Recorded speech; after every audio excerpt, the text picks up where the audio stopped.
Travis. You said it seems like this will be his final season. That's what the staff seems like they're preparing for.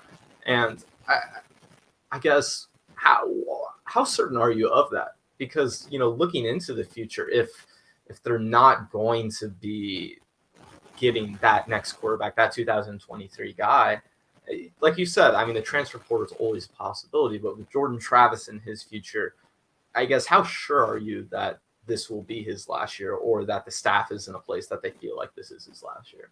Yeah, so I'm sure that the staff is planning for that possibility. That's the best way I can phrase it, is that they understand that there's a very real chance of that. And I think the way they're recruiting currently is indicating it. I've spoke to people on multiple levels of the program that have indicated this will probably be Jordan Travis's last year. Now, there's things that can change that, right? Like he come out and if he plays awful, like he might say, I want to try it again. And they would maybe be okay with that. Or if he comes out and he gets hurt early on and says, I want to, give this one more shot, then yeah. But I think, he might come back another year. But I think the likelihood that he's here at Florida State in 2023 is low. I think very much so. He's preparing as this is his final year.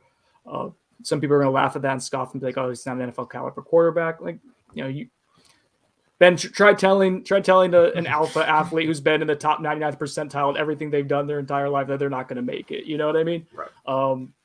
So yeah, and also again, he's gone through injury issues. He's in his he's 22, he'll be 23, I think, pretty soon.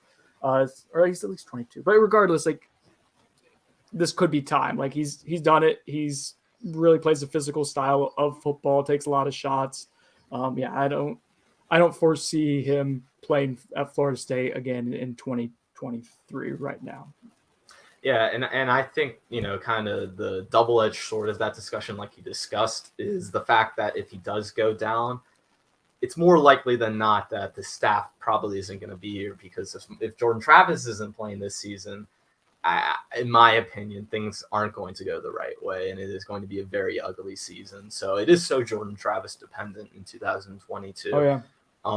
And I mean, his future, what happens is going to determine a lot of what happens going forward. The offense with him is like legitimately like a top 40 offense, which is not great, but that's fine, right? You can get to what you need to with him from win-loss perspective in the top 40. When he's not there, it's like 110 or so. Like you're talking about the difference of an above average offense versus one of the worst in college football. And yeah, so J. Trav's a pretty important piece to the puzzle for sure. Yeah. In my opinion, I don't think he gets enough credit. And especially seeing him in the practice atmosphere that we get to see him in, Brendan, that's not the best atmosphere for him to perform at his best, because you take away some of his best tools, and he is still he's still by far and away that guy at quarterback. Like there's not even a thought process or a discussion, in my opinion. It is end of discussion. Jordan Travis is the guy.